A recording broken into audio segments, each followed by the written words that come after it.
हरे कृष्ण। देखिए, आने वाले 2 और 3 मार्च 2026 को होली पूर्णिमा है। होली पूर्णिमा 4 महारात्रियों में से एक महारात्रि मानी जाती है। शास्त्र कहते हैं कि प्रकृतिस्त्वं च सर्वस्य गुणत्रय विभाविनी काल रात्रि महारात्रि मोहरात्रिश्च दारुणा। ये न दुर्गा सप्तशती का श्लोक है, जिसके अंदर 4 महारात्रियों का वर्णन मिलता है हमको। ठीक है, तो पहली रात्रि है काल रात्रि, जो दीपावली के दिन होती है। दूसरी रात्रि मोहरात्रि, जो जन्माष्टमी को होती है। तीसरी महारात्रि कहते हैं उसको, शिवरात्रि को। ठीक है, और चौथी दारुण रात्रि होती है, ये होली की रात्रि को कही जाती है। तंत्र शास्त्र और पुराणों के अनुसार इन 4 रात्रियों में ना ब्रह्मांडीय ऊर्जा, जिसको अंग्रेजी में आजकल के लोग कहते हैं कॉस्मिक एनर्जी, और निशीत काल यानी मध्य रात्रि का प्रभाव सबसे अधिक और सबसे सक्रिय होता है, यानी एक्टिव होता है। जो ब्रह्मांडीय ऊर्जा होती है वह खूब सक्रिय होती है, यानी एक्टिव होती है। इसलिए इसमें की गई साधना, इसमें किया गया जप, इसमें किया गया व्रत का फल अनंत गुना होता है। मंत्र यदि हम लोग इस रात्रि को जप करते हैं तो मंत्र सिद्धि को प्राप्त होती है। जो काम सामान्य रात्रियों में महीनों में सिद्ध नहीं होता, वह इस दारुण रात्रि की उग्र ऊर्जा के कारण, यानी एक्टिव एनर्जी के कारण एक ही रात्रि में सिद्ध हो जाती है। यह इतनी महत्वपूर्ण रात्रि मानी गई है, इसीलिए 4 महारात्रियों में से एक रात्रि यह है। दारुण का क्या अर्थ होता है? तो दारुण का अर्थ होता है भयंकर या उग्र। यह आसुरी शक्तियों के दहन की रात्रि है, यानी कोई भी आसुरी शक्ति हो उसको हम लोग दबा सकते हैं अपनी साधना के माध्यम से, अथवा तो वश में कर सकते हैं अपनी साधना के माध्यम से। तंत्र शास्त्र के अनुसार इस रात उग्र देवों के, जैसे नरसिंह भगवान उग्र देव हैं, है ना, और जैसे कि कोई भी देवी का रूप हो उग्र रूप में, जैसे कि माँ काली हैं, उनकी साधना इस रात्रि में की जाती है, ताकि जीवन के घोर संकटों, नकारात्मक शक्तियों और शत्रुओं का शमन हो सके। यदि कोई संकट में पड़ा हुआ है, यदि कोई नरसिंह मंत्र जप करता है, तो मैंने तो अपने जीवन में अनुभव किया है, वह नरसिंह मंत्र तुरंत हमारी सहायता करता है। यह नरसिंह मंत्र का प्रभाव है। और इस रात्रि में नरसिंह मंत्र का जप करने वाले के ऊपर शत्रुओं की दाल नहीं गलती है, मुसीबतों से वह सहज में ही निकल जाता है अपने उस मंत्र के प्रभाव से। इस रात्रि में आपको ना जो भी भगवान का नाम प्रिय हो, जिस भी भगवान में, देवी देवता में श्रद्धा हो, उनके खूब नामों का जप करना, मंत्र जाप करना, क्योंकि वह नाम और प्रभावशाली हो जाता है आपके जीवन में, यानी वह सिद्धत्व को प्राप्त होता है। अब देखिए, इस वर्ष ना 2026 में बड़ा ही विवाद है कि होलिका दहन कब करना है। लेकिन इसके पहले थोड़ा सा और मैं आपको कुछ बताऊंगा, वह भी आप लोग सुन लीजिए कि पूर्णिमा ना 2 मार्च को लग जाएगी। ठीक है, और शाम को लगेगी लगभग 5:55 से, और अगले दिन यानी 3 मार्च को 5:07 पर यह पूर्णिमा समाप्त हो जाएगी। तो होली की रात्रि का जागरण कब करना है? ढेर सारे कमेंट आए हैं, मैसेज आए हैं। होली की रात्रि का जागरण आपको ना 2 मार्च को करना है। 2 मार्च की रात्रि में ही आपको वह रात्रि मिल जाएगी जो होली वाली रात्रि होगी, जो होली की पूर्णिमा वाली रात्रि होगी, जिसको हम लोग महारात्रियों में से एक मानते हैं। और एक प्रयोग आपको ना जो 2 तारीख को करना है, वह सबसे उत्तम प्रयोग है, सबसे सरल प्रयोग है, जो सभी लोग कर सकते हैं। देखिए, होली की रात्रि ना जब शाम हो जाए, सूर्यास्त हो जाए, उसके बाद आपको क्या करना है कि चौखट के बाहर, चौखट समझते हैं ना, जो आपका दरवाजा हो, उसके बाहर आपको दिया जलाना है। देखिए, सभी लोग तो होली जलाने नहीं जा सकते हैं ना, तो और कौन सा उपाय है जो हम लोग सहजता से, सरलता से अपने अपने घर में कर सकें, तो वही उपाय मैं आपको बता रहा हूँ। और होली दहन की बात आई है तो महाराज, होली दहन ना मंत्रोक्त होनी चाहिए। उसके अंदर विशेष लकड़ियों का उपयोग किया जाता है, गोबर के कंडों का उपयोग किया जाता है, मंत्रों सहित, विधि विधान सहित होली की स्थापना, उसका पूजन किया जाता है, फिर उसको जलाया जाता है। और उस होलिका में कुछ कुछ चीज़ें हम लोग डालते हैं ना, तो हमको उन चीज़ों से बहुत सारी चीज़ों का लाभ मिलता है। जैसे कि नारियल हो गया, बताशे हो गए, अन्य अन्य चीज़ें उसके अंदर डालने से अलग अलग हमको लाभ मिलता है। लेकिन कहीं पर यदि कोई लोग कचरा रख कर जला देते हैं, कई लोग ऐसी ही लकड़ियाँ इकट्ठी करके उसके अंदर गत्ते आदि रख के, प्लास्टिक आदि डाल के उसको जला देते हैं, तो उसमें आप लोग कुछ भी मत डालना, क्योंकि उस पर कोई लाभ नहीं मिलने वाला है। ना आप अपने पैसे डालना, ना एक नारियल का टुकड़ा भी डालना, इससे कोई लाभ नहीं होने वाला है। हम अपनी संस्कृति को विकृति की ओर न ले जाएं, शास्त्रोक्त विधि विधान से ही होलिका का दहन करना चाहिए।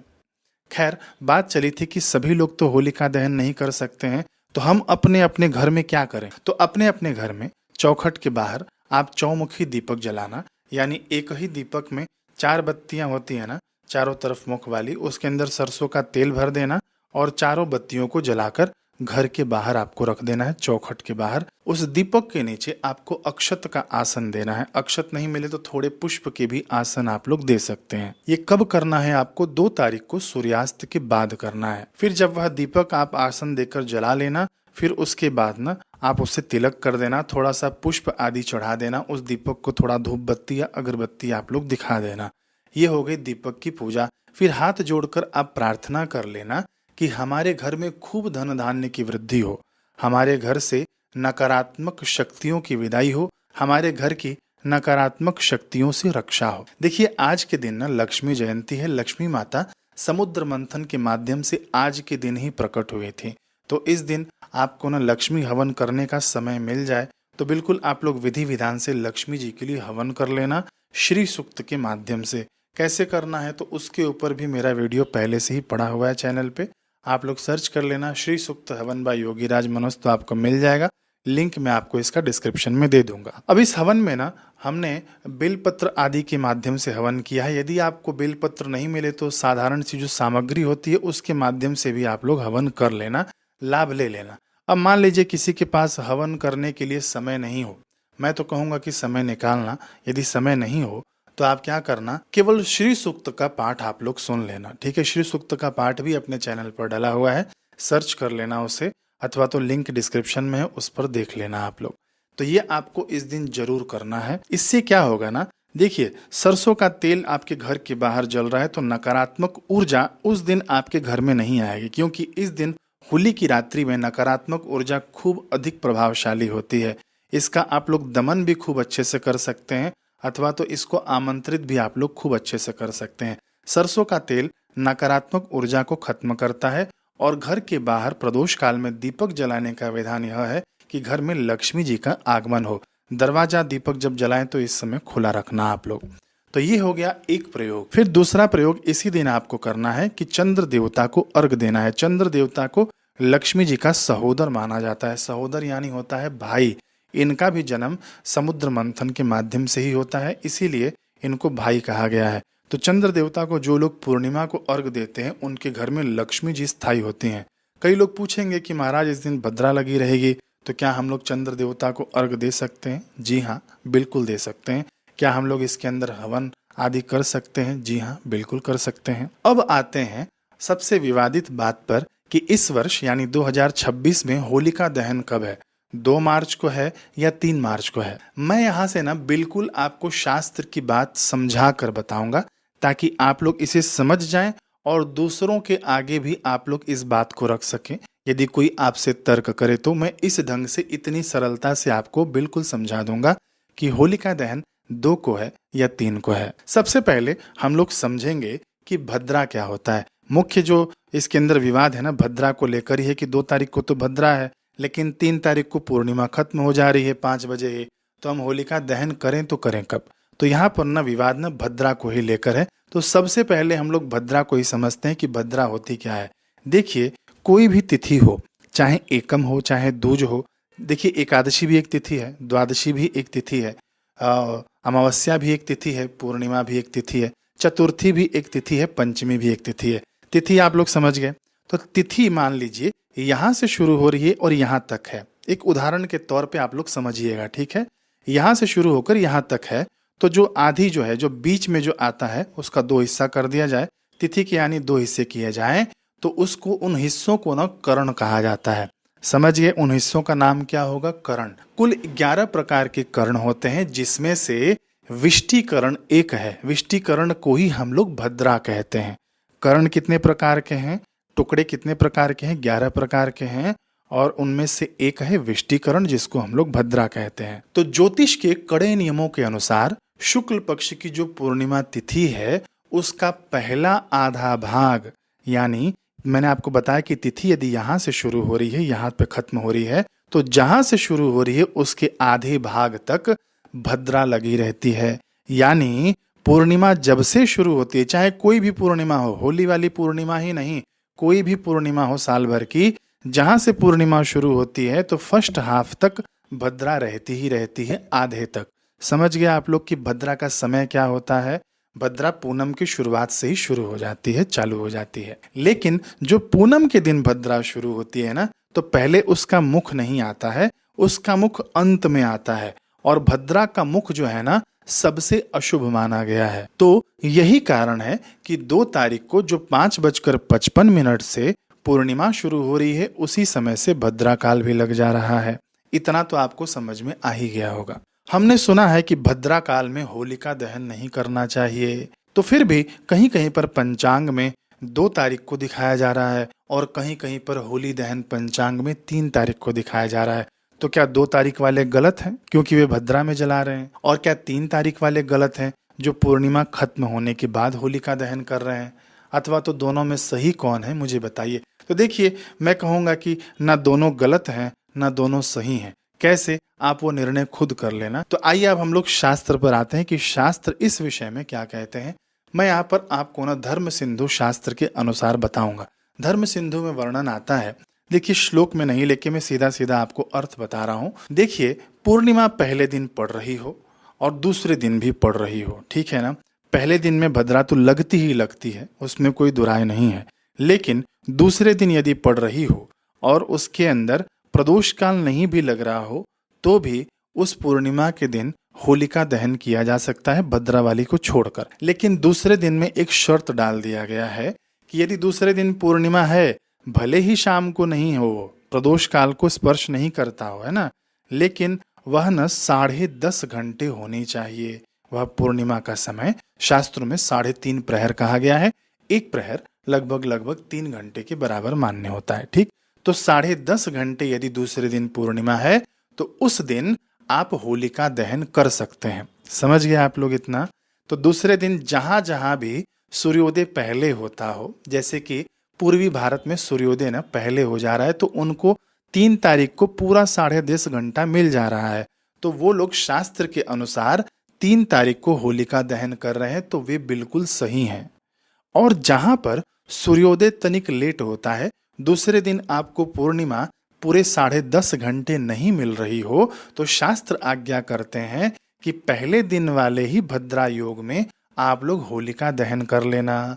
मैंने आपको पहले बताया ना कि पूर्णिमा से भद्रा शुरू हो रही है, लेकिन पहले उसका मुख नहीं होता है, आखिरी में मुख होता है। तो शास्त्र कहते हैं कि यदि दूसरे दिन 10:30 घंटा नहीं हो पूर्णिमा, तो आप पहले दिन ही भद्रा काल में होलिका दहन कर सकते हैं। तो यहाँ पर जो 2 तारीख को होलिका दहन कर रहे हैं वे भी सही हैं, क्योंकि उनके यहाँ, उनके राज्य में 3 तारीख को 10:30 घंटे पूर्णिमा नहीं मिल पा रही है।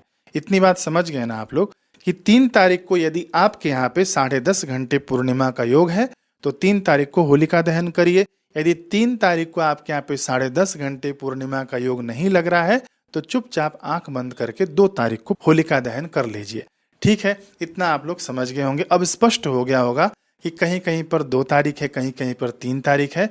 और देखिए यहाँ पर जैसे कि काशी पंचांग हो गया, जैसे कि दृग पंचांग हो गया, और भी चंडांशु आदि कई पंचांग हो गए, अलग अलग अपने अपने समय गणना के अनुसार बता रहे हैं।